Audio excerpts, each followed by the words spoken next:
परम पूज्य गुरुदेव और वंदनीय माता जी की सूक्ष्म उपस्थिति में विराजमान शक्ति स्वरूपा माताओं, बहनों और भाइयों, ऋषि अश्वत्थामा को अपने शिक्षण पर बहुत नाज था। उनको ये नाज था कि उनके जितने भी विद्यार्थी पढ़ाए हुए थे वो बड़े बड़ी जगहों पे थे। कोई सेनापति बना हुआ था, कोई मंत्री बना हुआ था, कोई पंचायत का था, कोई कहीं का था, कोई कहीं का था। बहुत गर्व से उनका मस्तिष्क ऊंचा रहता था।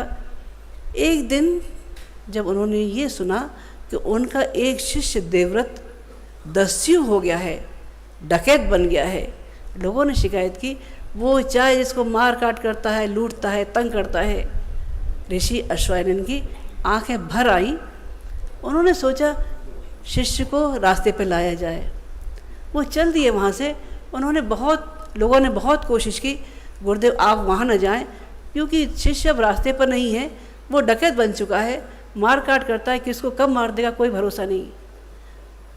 अश्वत्थामा जी ने बिल्कुल नहीं सुनी और चल दिए। अंधेरी रात थी, पानी बरस रहा था, ऋषिवर बढ़ते जाते थे। देवव्रत जो दस्यु बना हुआ था, उन्हें आवाज़ लगाई, राहगीर तुम कौन हो, वहीं रुक जाओ। वो नहीं रुके, आगे बढ़ते रहे। दोबारा उसने फिर आवाज़ लगाई, पथिक तुम वहीं रुक जाओ, नहीं तो इस खड़क का वार तुम पर हो जाएगा। ऋषि अश्वत्थामा तब भी नहीं रुके, चलते चले गए। अगली बार उस देवव्रत की तलवार उठी और सीधी ऋषिवर के ऊपर जा लगी। खून की फार बहने लगी। बिजली की रोशनी में जब मालूम पड़ा ऋषि अश्वत्थामा जमीन पे गिरे हैं, देवव्रत की आंखों से आंसू की धार बहने लगी। कहने लगे, गुरुदेव मुझे ही बुला लिया होता।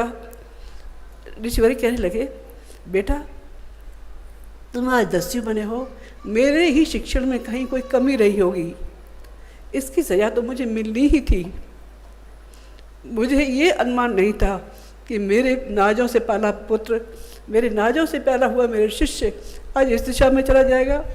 उसी दिन देवव्रत ने संकल्प लिया, अपना दस्यु काम छोड़ के फिर से आश्रम आए और फिर अश्वत्थामा के दाएं बाएं हाथ बन के उन्होंने आश्रम का कार्यभार संभाला। ऋषिवर गुरु जो होता है वो पूर्ण माँ की तरह से अपने बच्चे को संभालता है। अपनी सामर्थ्य, अपने शिक्षण का एक अंश, अपने तप का अंश अपने शिष्य को देता है। तो शिष्य भी अगर श्रद्धा है, श्रद्धा आरोपित करता है, तब एकलव्य की तरह से मिट्टी के द्रोणाचार्य से भी वो सीख जाता है जो उनके प्रिय शिष्य अर्जुन नहीं सीख सके थे। एक और अवतार हुए बुद्धावतार। ये वो समय था जिस समय सारी चीज़ें अस्त व्यस्त थी। धर्म के नाम पर अनैतिकता चरम पर थी। ये कहते हैं दूध खुला रह जाए, थोड़ी देर ज़्यादा नहीं उबाल खाओ तो खराब हो जाता है, और पौष्टिकता देने वाला अन्न भी ज़्यादा दिन पड़ा रह जाए तो फफूंद लग जाती है, कीड़े पड़ जाते हैं। यही हालत उस समय बुद्ध के समय में थी।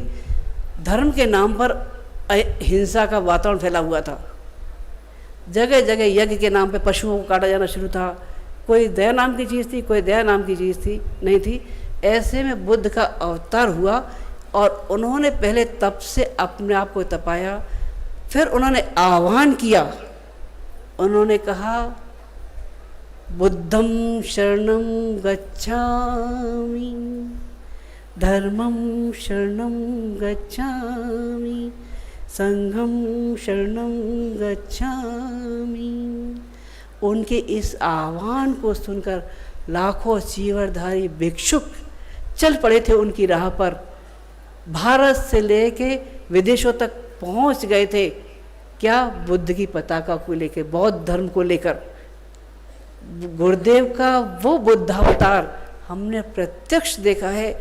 जब गुरुदेव ने कहा अंधविश्वासों को नहीं, विवेक को महत्व दो, बुद्धि के प्रतिगामी बनो, बुद्धि के साथ साथ चलो, अंधविश्वासों को नहीं, धर्म का आचरण करो, मर्यादाओं का पालन करो, संगठन में चलो, व्यक्तिवाद नहीं समाजवाद की बात करो, अपने लिए नहीं समाज के लिए जियो।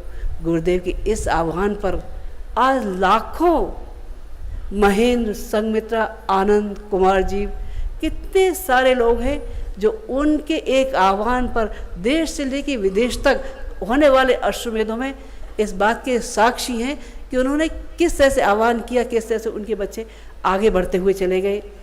इस मिशन को भावनाशीलों ने सींचा है।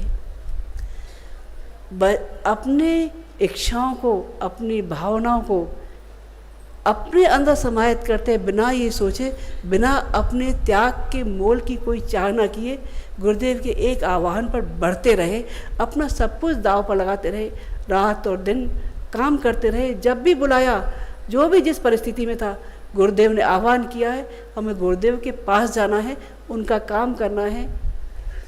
ये वो है मानव के अंदर बैठा हुआ श्रद्धा का वो बीजारोपण। एक ऐसी हिट फिल्म की तरह से जिसमें पटकथा लिखने वाला कोई और होता है, अभिनय करने वाला कोई दूसरा होता है, पर्दा खींचने वाला कोई और होता है, लाइट दिखाने वाला कोई होता है। इस समय सबकी भूमिकाएं अपनी अपने ढंग से इतनी महत्वपूर्ण ढंग से लोगों ने निभाई। जो जिस लायक था, जिसकी योग्यता जैसी थी, जिसकी भावनाएं सर्वोपरि थी, वो गुरुदेव के इस अभियान में जुड़ता हुआ चला गया। श्रद्धा जब उभरती है तब हारे थके बूढ़े जटायु के अंदर भी वो सामर्थ्य भर जाती है कि संस्कृति की सीता का जो हरण करने जाएगा उस महाबली रावण से टकरा जाएगा बिना जान की परवाह किए। जटायु टकरा गए थे रावण से, भले ही उनका एक पंख काट दिया था। वो नीच बानर जिनके हाथ में कोई अस्त्र शस्त्र नहीं था, लेकिन संस्कृति की खातिर अपने भगवान के लिए, अपने राम के लिए केवल लकड़ी और पत्थर लेके दौड़ पड़े थे और समुद्र बांध दिया तो फूंक आए थे लंका को। वो छोटे छोटे रीछ बानर जिनके पास साधन कुछ नहीं था, लेकिन भावनाओं के आत्मबल के धनी जब भी समाज में उतरेंगे वो सब कुछ कर गुजरेंगे। वो गिलहरी जिसकी सामर्थ्य कुछ नहीं थी, लेकिन अपने श्रमदान का रूप भगवान को जरूर दिखा देती है। अपने बालुओं में, अपने बालों में बालू भरकर समुद्र पाटने की सामर्थ्य रखती है। और वो शबरी जिसके पास कुछ नहीं था, भगवान को देने के लिए अपने बेर ले आई थी और अपने झूठे बेरों का अंशदान भगवान के चरणों में समर्पित कर दिया था। ये भावना, ये श्रद्धा जब उभरती है तो आदमी का निहाल करती हुई चली जाती है। गुरुदेव के ये विभिन्न रूप देखे हैं, अनुभव किए हैं। वो लोग भी हैं जिन्होंने इन लोगों को, इस रूप को प्रत्यक्ष देखा है। वो लोग भी हैं शायद जिन्होंने नहीं देखा। गुरुदेव संस्कृति के लिए अंदर से कितनी पीड़ा थी। अंतिम दिनों की बात है, हम लोग साथ में बैठे थे, गुरुदेव बात कर रहे थे। बात करते करते एकदम गंभीर हुए, पूछने लगे, बेटा ईसा सूली पे चढ़े हैं, मरते ईसा को कोई पानी दे सकेगा? सुनने वाले सब चौकन्ने हुए। गुरुदेव का ये कैसा प्रश्न था। निगाहों में तुरंत वो चेहरा सामने आया, सूली पे चढ़ा वो ईसा जिसके दोनों हाथों में कीलें ठुकी थी, जिसके सिर पर कांटों का ताज पहना दिया था, कोड़ों की मार से जिसका शरीर लहूलुहान हो गया था। ऐसा ईसा मृत्यु के लिए जाने वाला पानी मांग रहा है।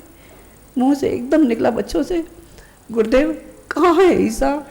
कौन है ईसा? किसको पिलाना है पानी?